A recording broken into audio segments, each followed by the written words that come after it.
ओम सर्वधर्म स्थापकस्त्वं सर्वधर्मस्वरूपकः आचार्याणां महाचार्यो रामकृष्णाय ते नमः. We are studying here Sri Ramakrishna the Great Master, second part, which is Sadhak Bhav, and we are in the 16th chapter towards the end. The name of the chapter is Epilogue of the Master's Vedanta Sadhana and Islam Dharma Sadhana.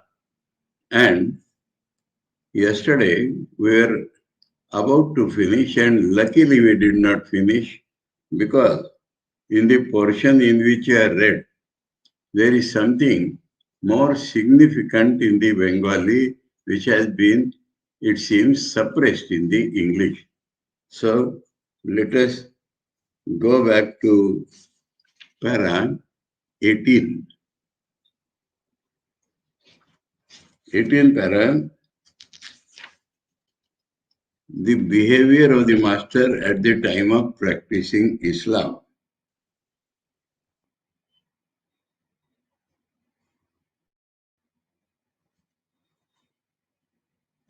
There, at the time of practicing Islam, the master wanted, said Hridaya, to take Muslim food. Now, let me read this corresponding portion from the Bengali. हृदय बोले तो इस्लाम धर्म साधनेर समय ठाकुर मुसलमान दिगेर प्रिय खाद्य सकल एमन की गोमांस पर्यंत ग्रहण करिते इच्छुक हইয়াছিলেন. So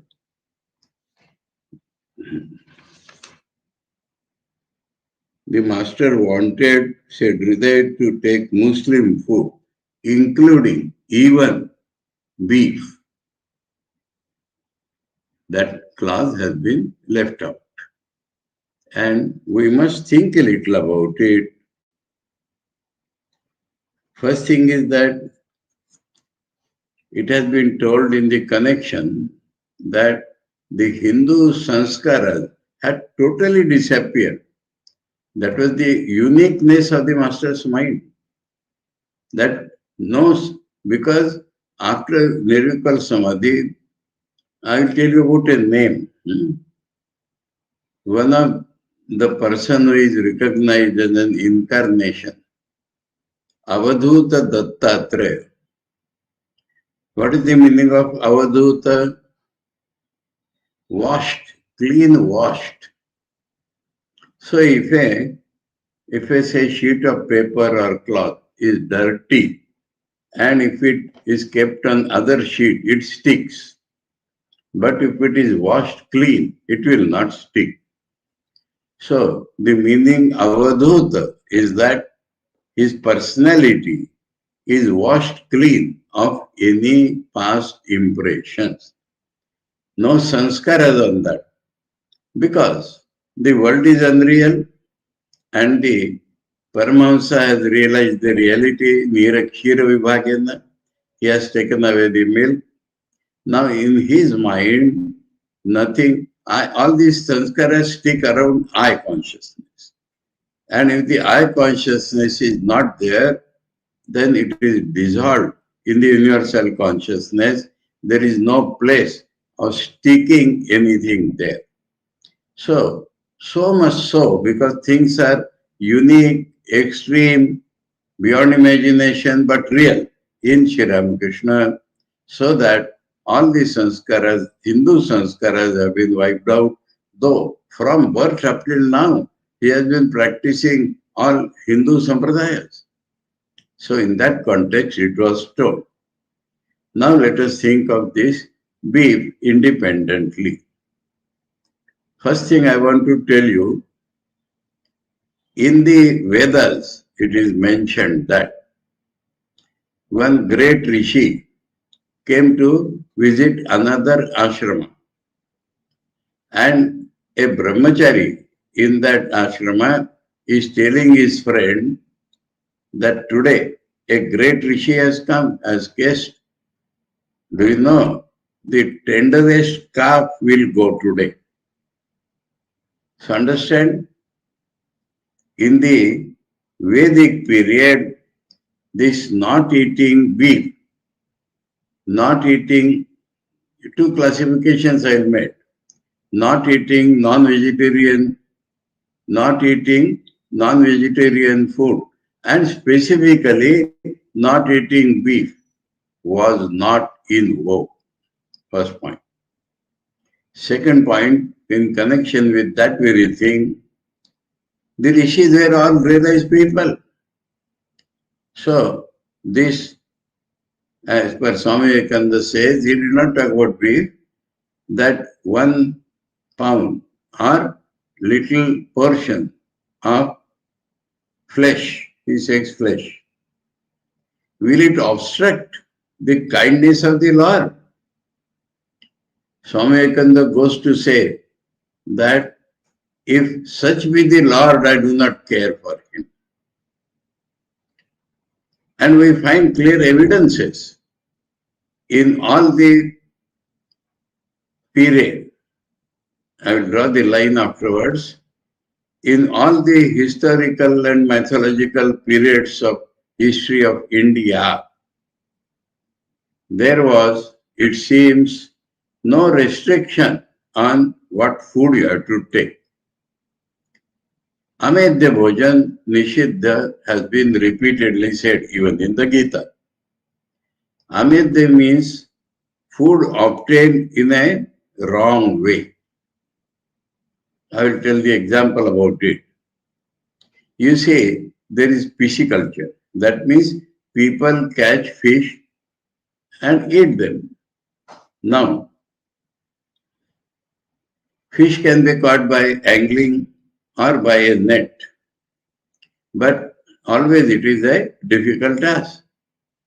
So what people do near Tuticorin in Tamil Nadu, they put a bomb in the water of the ocean.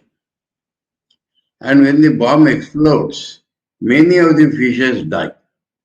And so easy to collect them. Food obtained in this manner is not allowed in the yajna. That is called amedya. If you have to kill a deer, chase him and hit at the right spot because the deer flies away. Otherwise, deer will not die. But what people did, they put poison on the tip of the arrow. So if the arrow hits the deer in any portion of the body, the deer will die. This food is not allowed in yajna.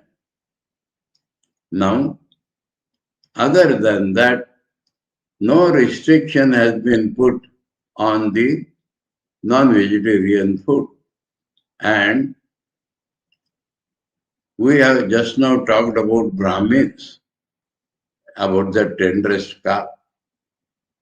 Now think about the Kshatriyas.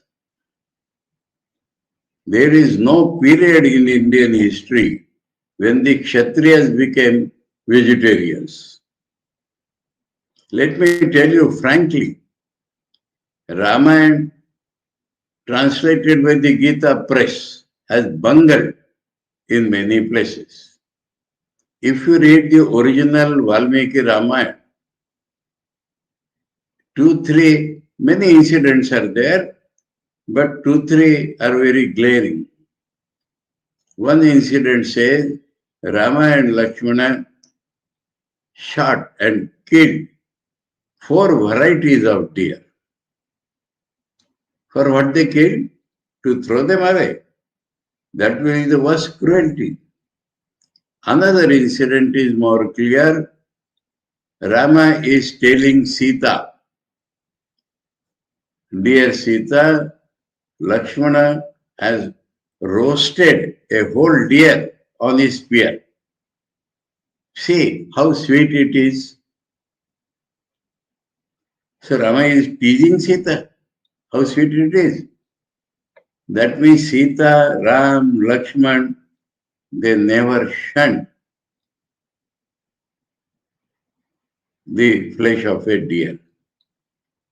And about Dasharatha and about all the kings, Kshatriya kings, where description always that they went for Mrgaya. That means chasing deer in the forest.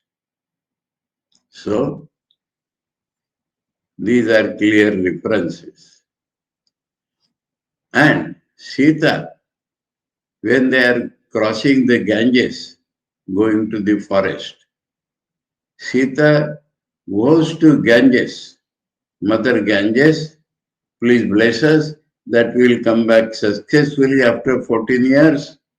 And when I come back, I will offer to you 1,000 pitchers of wine and lot of maunsodan. Maunsodan. That means rice with flesh.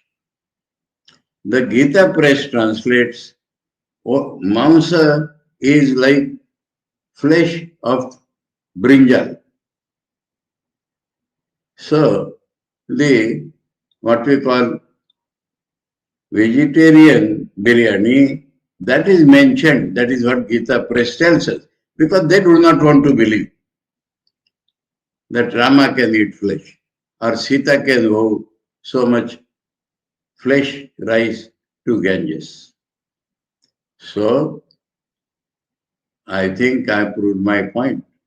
Now the question comes, when did this vegetarianism came to India? When did it come? After Bhagwan Buddha. In the olden days, most of the sacrifices included the Pashu Bali. It may have been symbolic and all that, but the fact remains, the greatest punya was by Ashwamedh sacrifice. Is supposed to be the greatest punya which a king can earn. And there a horse was sacrificed. And so and that is eaten as prasad. Yajna shishta shinas santo muchante sarvakil vishay. So, that is a glaring fact. I will tell something more to support this. In the south, that is in Tamil Nadu, do you know what the vegetarian food is called? In the whole of North India, vegetarian food or vegetarian hotels are called Vaishnava Bhojanalaya, Vaishnava Dhaba, Vaishnava Anna. And same thing in Tamil Nadu is called Shaiva Anna. Tamilians know it well. I was surprised, what is this term Shaiva Anna? So people told me that in Tamil Nadu, in the old Dravidistan, there was Shiva worship not based upon the Vedas. Aryans came and their religion required yajna, And yajna means Pashuvali. And so the Tamilians, those who were of a particular type, that means not all Tamilians, huh? Most of the Tamilians are non-vegetarians. But some of them, followers of that Shaiva culture, were vegetarians. And to tell that separation, they used to call vegetarian food as they even today call vegetarian food as Shaiva Anna. Now, what do we understand? That when Bhagavan Buddha came and he saw that the yajnas have become the main religion, and yajnas contain the killing of animals. He was very soft-hearted, and he did not separate the Jnana-kanda and the Karma-kanda. He said, I condemn the Vedas. Don't follow the Vedas for this particular reason, that it contains animal sacrifice. So he threw overboard the Vedic culture, Vedic faith, Vedic sacrifices. Now, what happened? Hindus in the country lost their faith altogether. And the morality preached by Buddha is possible only to the highest minds, not otherwise possible. And there a revival came. Because people lost their faith, then with what they will live the life? So Kumaril Bhatta arose and he saw that the Buddhist philosophers' analysis is much superior than ours. And it is on the basis of that superior analysis that they are establishing their religion. And Hindus have lost their faith in the Vedas. So he adopted Buddhism. He became a Buddha bhikshu and learned all their analytical, logical processes. And then, because those were the days, if you convince somebody rationally, you used to follow that. So then he could defeat them in logic because he had a superior brain. And as a result, Hindus revived their faith in the Vedic Karma Kanda. And at that point, the Buddhas were driven out from India, lock, stock and barrel. The Buddhism which we hear now is called Nava Buddhism, New Buddhism, and that is Dr. Ambedkar adopted for some purpose of his own. So, now what happened? This softness of the heart, the Hindus saw that Buddhism has gained not only because of logic, but softness of the heart has touched our country.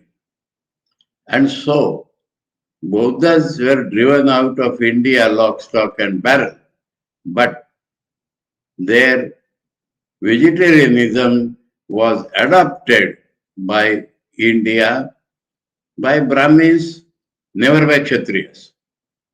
And the Vaishyas generally try to become more Brahmins than the Brahmins. So they followed it.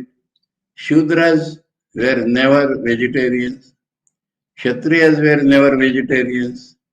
But among the Hinduism as a religion, people made that vegetarianism a part of our culture. And therefore, now that is about any meat eating. Now let me come about the cows.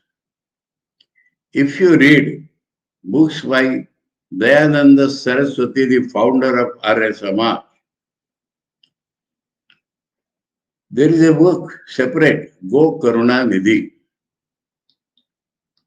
And he has argued on economic grounds that if a cow is there and we go on drinking its milk, we can go on drinking its milk.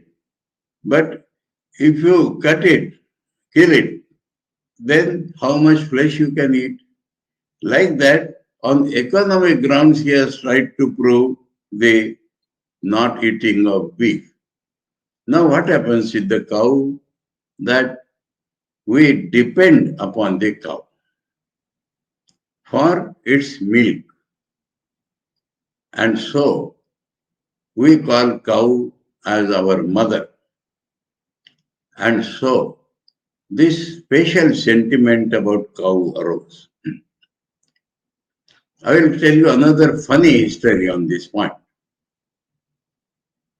Mahatma Gandhi, he saw how the cows are milked by machines, and he thought it is very cruel. His heart was soft, and he vowed that I will not drink cow's milk henceforth. Now, when he became sick, the doctors advised him that you must take milk. Now it was a dilemma because he had vowed that I will not drink cow's milk. So that another culture came in the Gandhi Sampradaya to take goat's milk. The history of the goat's milk in Vinoba Bhave and other followers is like this. It was only a made-up belief. After cow's milk, so I will not take cow's milk. Milk I have to take, so goat's milk.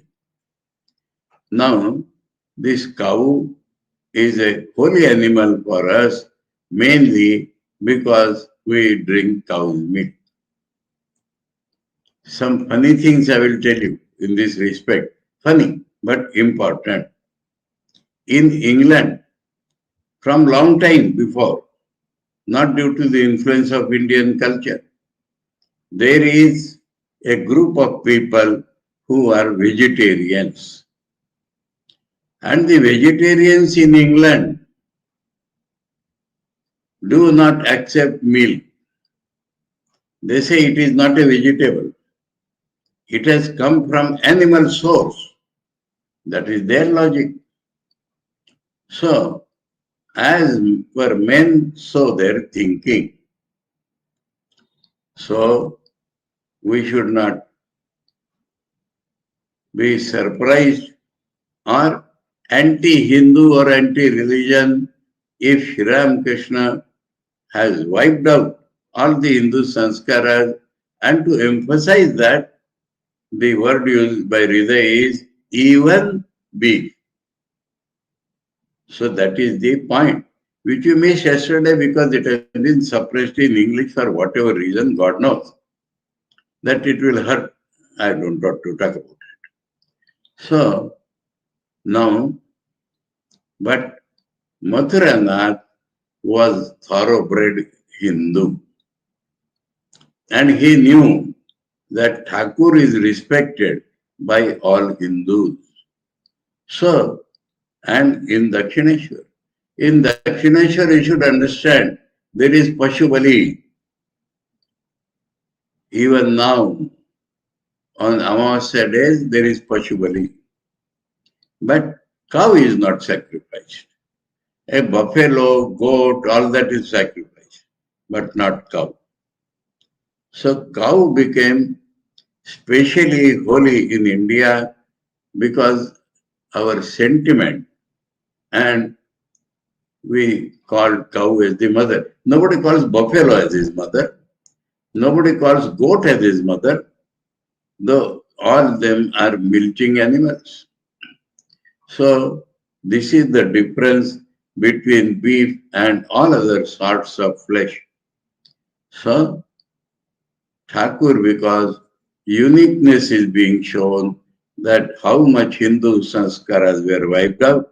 When the Hindu sanskaras are wiped out and he is practicing Islam, there is a quotation in the Taittiriya Upanishad, Tapaso Vapi Alingat. If you are doing tapasya, then externally also there has to be a sign of it. There it means, according to Shankar Bhashya, tapasya is jnana and linga is the ochre cloth of a sannyasi. So there it means that if you want to do Vedanta sadhana, you must formally take sannyas also. And Thakur followed this incident much more broadly than Vedanta. When he did Tantra sadhana, he put on red cloth. When he did Vaishnava sadhana, he put on white cloth and chandan. So, if he is going to practice Islam, he will do everything externally also, which the Mohammedans do. This is the logic. The logic is that whatever the Mohammedans do, that he will do. Then only he will understand, he will feel that I am doing Islam sadhana. Now, the other part of Islamic outside culture is the way they put on their dhotis. This is common in South India today. It is common in the brahmacharis of the Ramakrishna mission. In Tamil Nadu, it is called vesti instead of dhoti. So, that other than Tamil Nadu is brought into India by Muslims, Islamic culture. And we find this much more in in Sindh and to some extent in Punjab, because they were predominantly Muslim or Muslim influenced cultures. So that also Thakur did, because there was no objection from Mathur in that respect.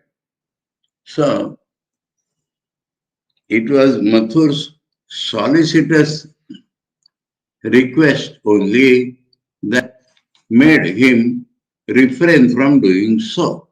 So he thought, when Mathur is telling so many times, eating beef, without that also my Islam Dharma sadhana will be complete if I take food cooked in their style at least. Knowing that the childlike master, childlike, simple mind, no ego, that the childlike master would not abstain from it, abstain from Muslim food, abstain from Muslim food,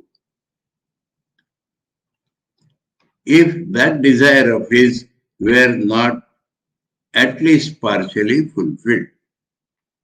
So then, if partially fulfilled externally, then tapasa vapi does not obstruct. That something external is necessary to complete the mental process. So that was the argument by Mathur and accepted by Thakur.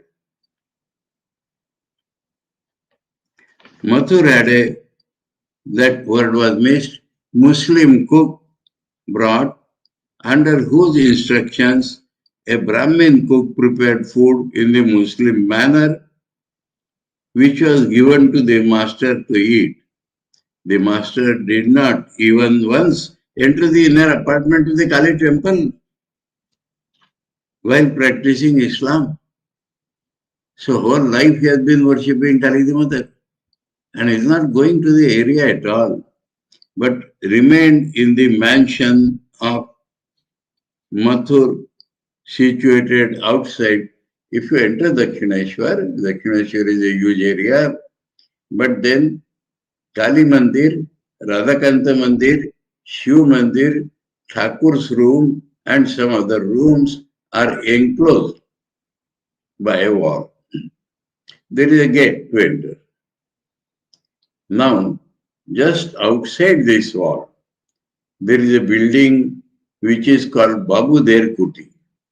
That means when the owners, Rani Rasmani, Mathur Babu, used to come to Dakshineshwar temple, for them to stay, that building is made. But out of respect for Thakur and love, Thakur stayed in that building many times.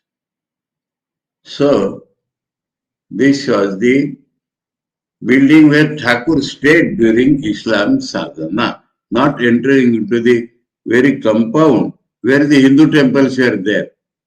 Kali, Radhakanta, Shiv Mandir, the whole thing, there Thakur did not enter. He did not live in his original room. He stayed in the kuti.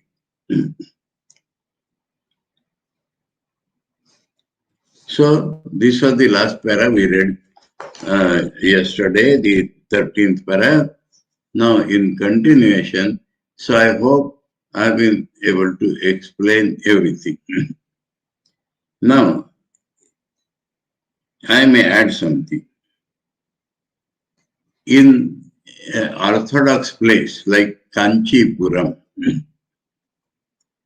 I was having classes and I asked the people, you can ask questions related to spiritual life if you like. So one gentleman asked me that in religion there is vegetarianism and also some people are non-vegetarians. So what is your opinion about this point? I replied, do not think in that way at all. When you are thinking of food, two considerations you should apply. And a sincere mind introspectively can apply. First is, what suits your physical health? Because no two persons' physical health is same metabolism. So what suits your physical health should be your primary consideration. And if you are going to do sadhana, then next consideration is what is conducive to your spiritual sadhana and what is obstructing that sadhana. You can easily find it out if you are sincere and introspective. Other than this, please forget any other restrictions on food. Don't think vegetarian and non-vegetarian at all. Now, let me add some more points.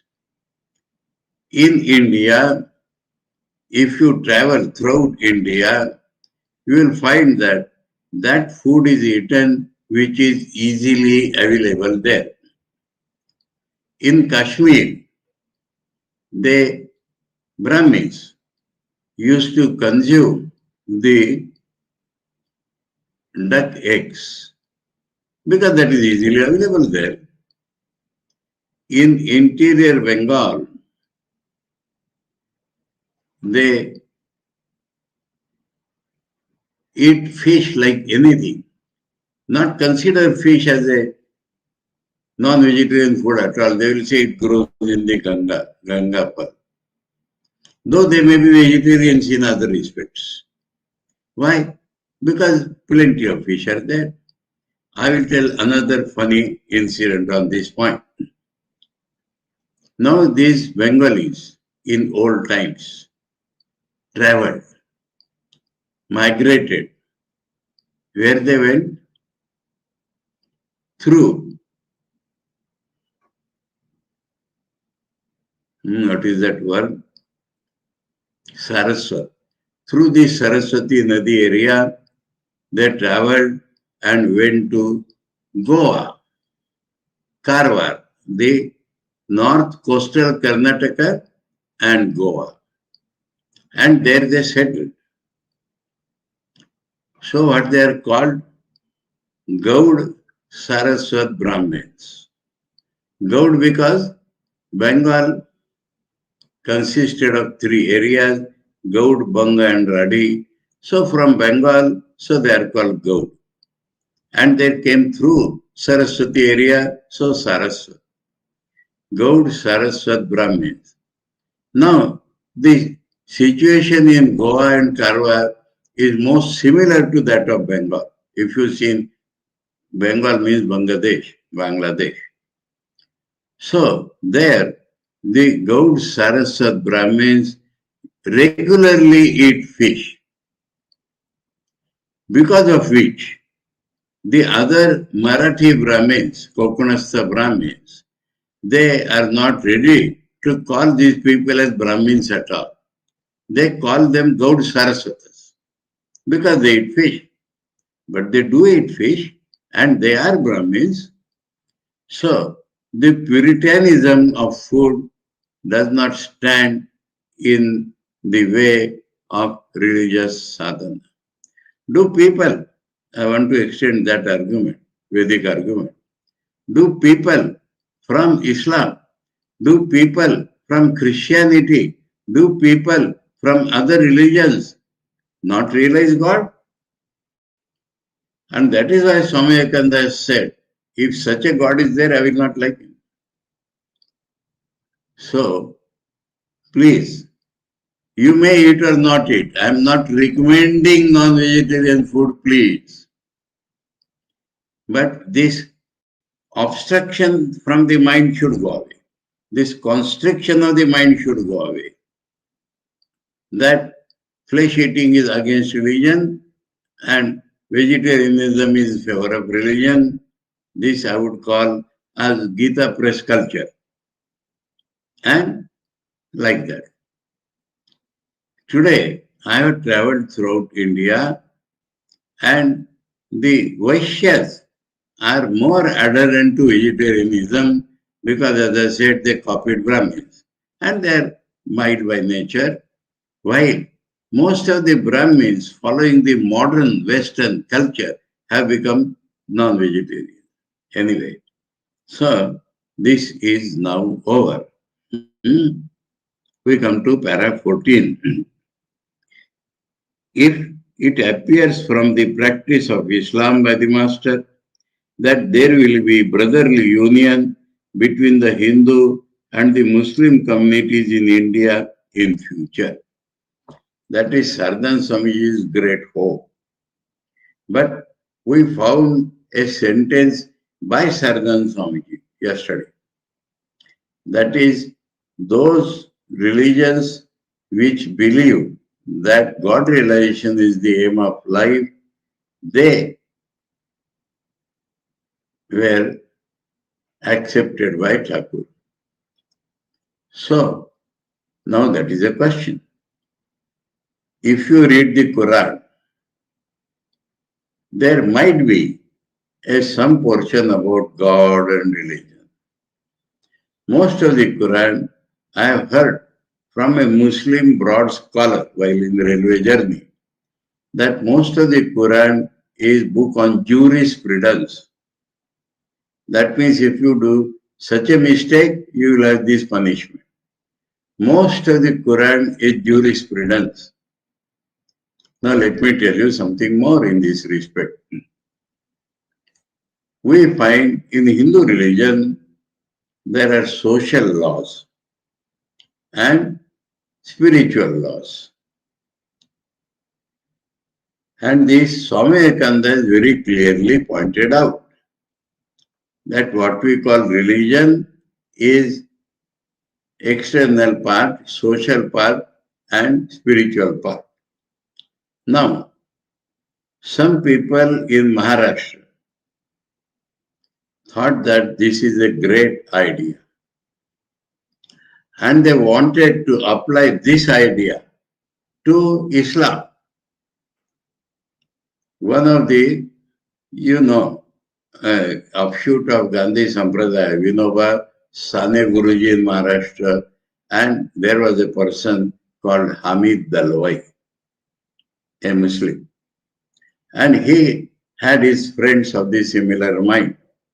And they started Satya Shodhak Samaj. These days you might be hearing of Shariat. Shariat is the jurisprudence part of his Quran. So they thought that following Swami Vivekananda, why should we not separate in Islam the spiritual practices and the Sharia social laws? So they went about like a research, but the fanatic mullahs did not want that moment at all. And they started throwing stones and disturbing their meetings, and the Samaj had to stop. So, all these things, if you understand, then Thakur could find very easily the spiritual practices as Govinda was doing, and Govinda was following the Sufi Sampradaya of the Islam. So Sufi is something like Vedanta in Islam. Madhur Bhav, our reverted order, Sufis. That means God is the darling girl and the man is sadhak is a man. Madhur Bhav applied in a reverse fashion and based upon Advaita. A small Sufi poem which Swamiji has translated will reveal all this. One sadhak is not, a girl is sitting in a room. Room is locked. The lover or whoever that is knocks the door. From inside, the question comes, who are you? He says, I am so and so. And that means she will recognize him. But the door is not open. Again he knocks. Again the question comes, who are you? He says, I am your lover. And the door was not open. Again he knocks. Again the question comes, who are you? And he says, I am yourself. And the door is open. This is a Sufi poem.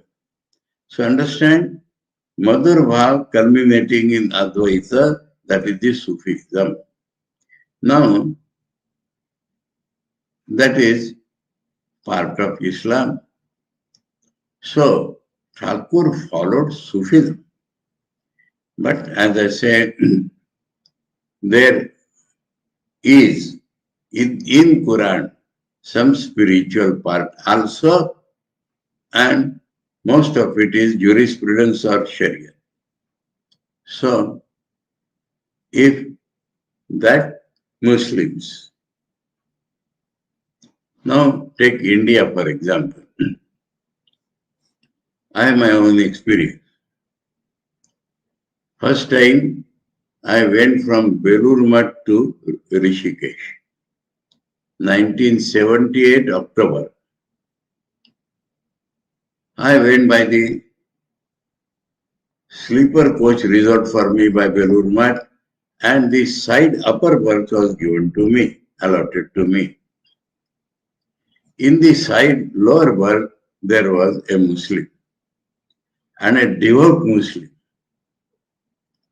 And when we were settled, he spread a fresh sheet, and on that he put an asana for himself, sat on that asana and started telling his beads.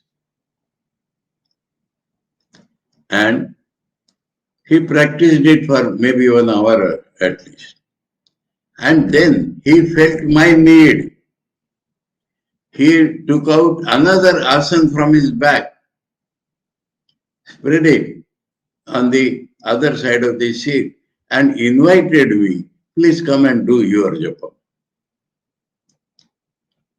So, like this, traveled for about 24 hours.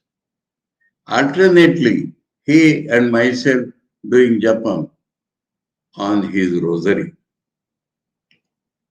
Similarly, in Christianity, there is a japa, rosary.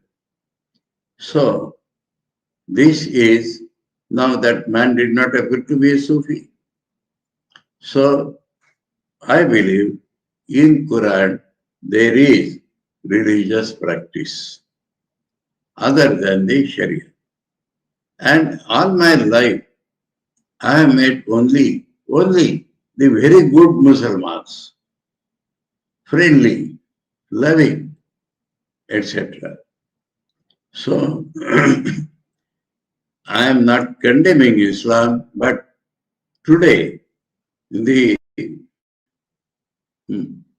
there is that fanaticism has started, and they feel Islam means Sharia, and they become the terrorist.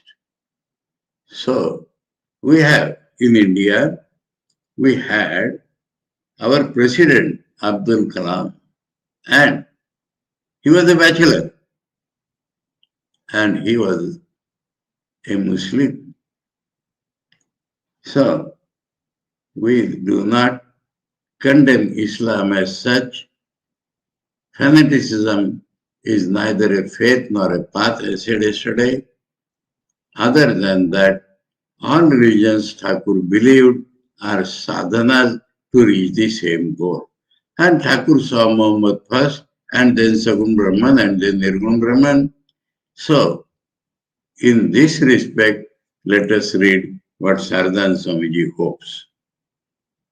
From the event mentioned above, it becomes clear how sympathetic the master's mind became towards other religious communities after he had attained perfection in the Vedantic discipline. Saradananda Swamiji calls it the broadness due to Vedantic discipline. It also becomes clear how, by having faith in the Vedantic knowledge alone, the Hindus and the Mohammedans of India may become sympathetic towards one another and develop a brotherly feeling. Oh, another important point, that Islam should believe that Advaita is their culminating point. And through that, Hindus and Muslims will become friends. So that is his idea. The Muslims who believe in God realization, the culmination of God realization is Vedanta. And if the Mohammedans believe in Vedanta and they understand that through Vedanta, Hinduism and Islam can come closer together in harmony, then Hindus and Muslims will become friends. So Saradananda Swamiji's words are always exact. Otherwise, as the master used to say, there is, as it were, a mountain of difference between them. Their thoughts and faiths, actions and behavior have remained quite unintelligible to one another in spite of their living together for so long a time. Does the practice of Islam by the master, the divine incarnation of the age, indicate that the said difference would someday disappear and both the Hindus and the Muslims would embrace one another in love? Another incident, let me tell several incidents. In Kadapa in Andhra Pradesh, there was a Muslim gentleman and he established Sri Ramakrishna Mandir there, and whole his life used to spend most of his time in the Mandir. And later on, his descendants or whatever have given that Mandir to Ramakrishna Mission, and it has become a branch of the Ramakrishna Mission. So, another, of course, Mahapurush Maharaj in Uti, one Muslim couple came from Mumbai. He was the doctor and his wife was a Krishna Bhakta. And she saw that very Krishna has become Ramakrishna. And so the doctor tells Mahapuruji, my wife wants to meet you personally. And the wife told Mahapuruji, I believe Krishna is Ramakrishna and you have been his disciple. Please put your hand on my head. So there are plenty of incidents.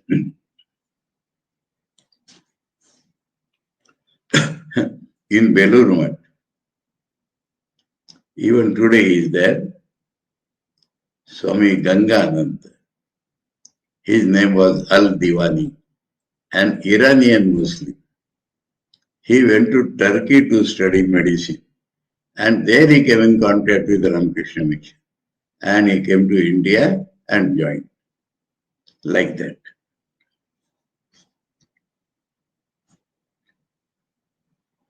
How strong the memory of non-duality was in the master's mind during the following year. That is the important thing now. Most important thing. Memory of Advaita. As a result of his being established in the plane of Nirvikalpa consciousness, the memory of non-duality used to be suddenly awakened in him, off and on, even by the slight things, even by the sight of things and persons within the bounds of the plane of duality, merging him in the absolute.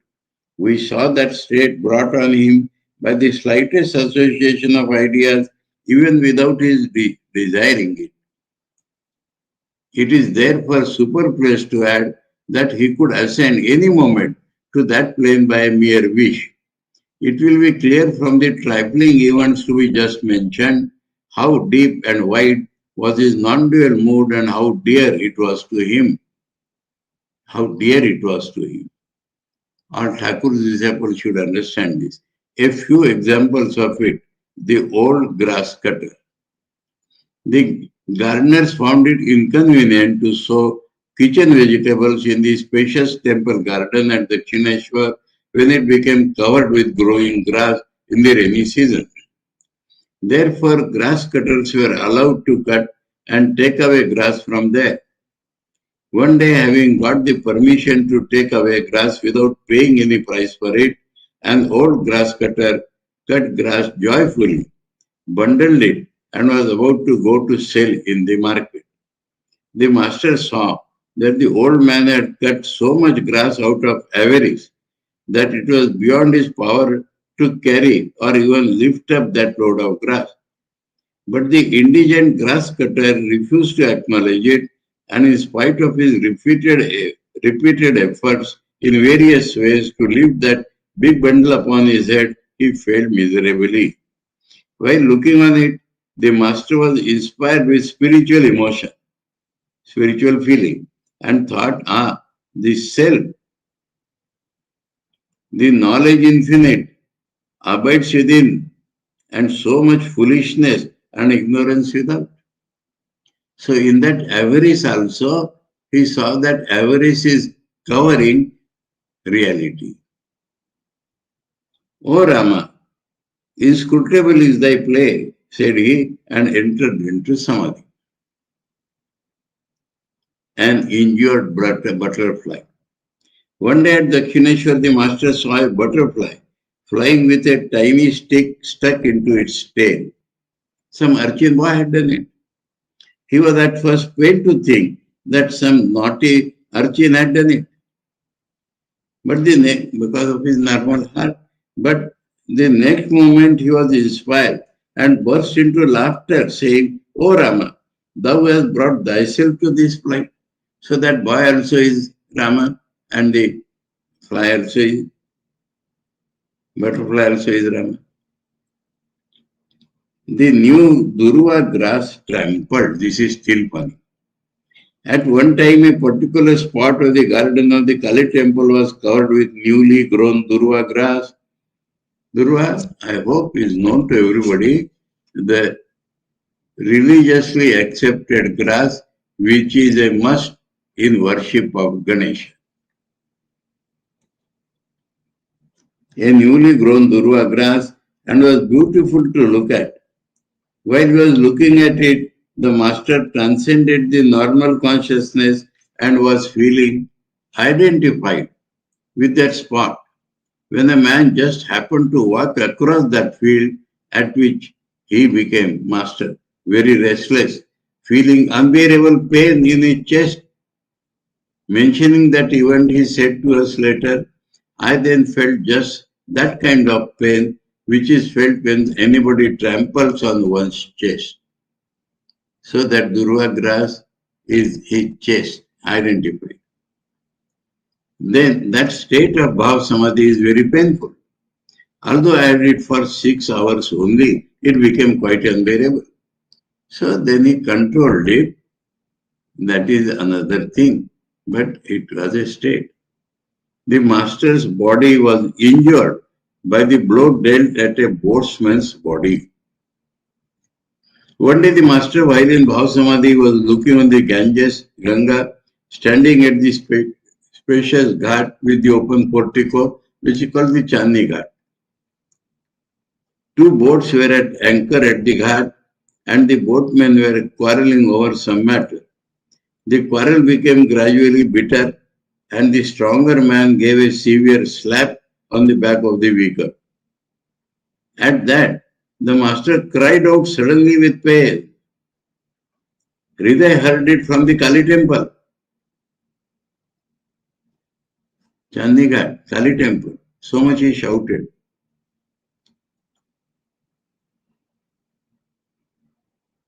Went there quickly and saw that the master's back had become red and swollen. Impatient with anger, Hriday said repeatedly, "Uncle, show me the man who has beaten you. I will tear up his head." When afterward the master quietened down a little, Hriday was astonished to hear of the event and thought, is it ever possible? So, that man's beating came on Thakur's back. That is identity of Advaita. Girish Chandra Ghosh heard the event from the master's lips and narrated it to us. That is a source from where Sadhananji came to know. Master told to Girish, Girish told him. Innumerable events of this nature regarding the master may be mentioned, but we refrain from doing so to avoid superfluity. That means the point has been made. How much memory of this he calls as memory of Advaita. How strong is it? So, little portion was remained, but there was many things to be talked about it. And so, we close it here today.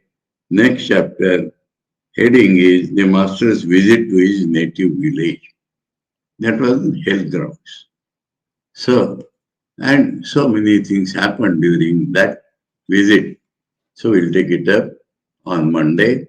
Om Sarvadharma Sthapakasvam Sarvadharma Swarupakaha Acharyanam Mahacharyo Ramakrishnaya Te Namaha. Om Shanti Shanti Shanti. Hari Om Tat Sat. Sri Ramakrishna Arpanamastu.